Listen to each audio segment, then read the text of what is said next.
বাংলাদেশের রাজধানী ঢাকা এটি বাংলাদেশের সর্ববৃহত্তর একটি শহর। একাধারে ঢাকা রাজধানী, ঢাকা মহানগর, আবার এটি দেশের বৃহত্তম শহর।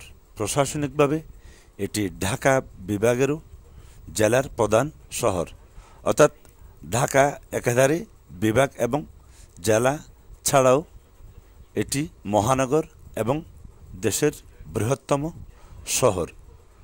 ভৌগোলিকভাবে এটি বাংলাদেশের মধ্যভাগে বুড়িগঙ্গা নদীর উত্তর তীরে একটি সমতল অঞ্চল নিয়ে অবস্থিত। ঢাকা দক্ষিণ এশিয়ায় মুম্বাইয়ের পরে দ্বিতীয় বৃহত্তম অর্থনৈতিক শহর। এছাড়া ঢাকার পিপিপি 297.87 বিলিয়ন 2023-এর হিসেব অনুযায়ী। ভৌগোলিকভাবে ঢাকা একটি অতি মহানগরী বা মেগাসিটি। ঢাকা মহানগরীর মোট জনসংখ্যা এই অনুপাতে 1,15,907 জন, যা দেশের মোট জনসংখ্যার প্রায় 16.8 ভাগ। জনসংখ্যার বিচারে ঢাকা দক্ষিণ এশিয়ায় দ্বিতীয় বৃহত্তম এবং বিশ্বের ষষ্ঠ বৃহত্তম শহর আমাদের বাংলাদেশের রাজধানী ঢাকা শহর। জনঘনত্বের বিচারে ঢাকা বিশ্বের সবচেয়ে ঘনবসতিপূর্ণ শহর।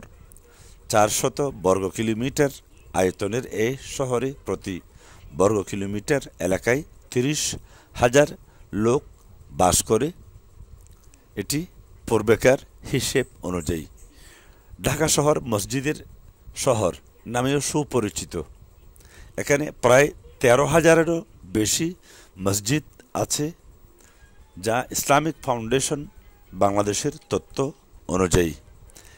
এই ঢাকা শহরে রোজ প্রায় 6 লক্ষ রিক্সা চলাচল করে আসছে।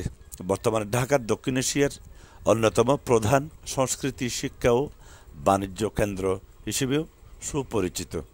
ঢাকা শহরের জলবায়ু ক্রান্তীয়, আর্দ্র ও শুষ্ক প্রকৃতির। গড় তাপমাত্রা এপ্রিল মাসে সর্বোচ্চ প্রায় 35 ডিগ্রি সেলসিয়াস এবং জানুয়ারি মাসে সর্বনিম্ন অন্তত 13 ডিগ্রি সেলসিয়াস পূর্বেকার হিসেব অনুযায়ী। মে মাস থেকে সেপ্টেম্বর মাস পর্যন্ত এই অঞ্চলে বর্ষাকাল। সে সময় প্রতি মাসে গড়ে 300 মিলিমিটারের বেশি বৃষ্টিপাত হয় ঢাকা শহরে। সপ্তদশ শতাব্দীতে পুরান ঢাকা মুঘল সাম্রাজ্যের সুবা বাংলা প্রদেশ এর প্রাদেশিক রাজধানী ছিল আমাদের ঢাকা। মুঘল সম্রাট জাহাঙ্গীরের শাসনামলে এই শহর জাহাঙ্গীর নগর নামে পরিচিত ছিল।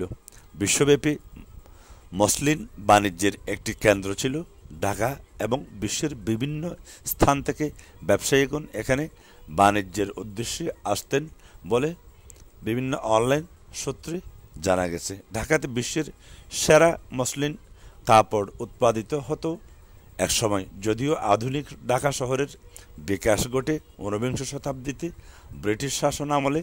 এই সময় নবাবগণ ঢাকা শাসন করতেন। এই সময় কলকাতার পরেই ঢাকা বাংলা প্রেসিডেন্সির দ্বিতীয় বৃহত্তম নগরী হিসেবে গড়ে ওঠে। 1905 সালের বঙ্গভঙ্গের পরে ঢাকা নবগঠিত পূর্ববঙ্গ ও আসাম প্রদেশের রাজধানী হয়ে ওঠে। 1947 সালে ভারত বিভাগের পরে ঢাকা পূর্ব পাকিস্তানের প্রশাসনিক রাজধানীতে পরিণত হয়।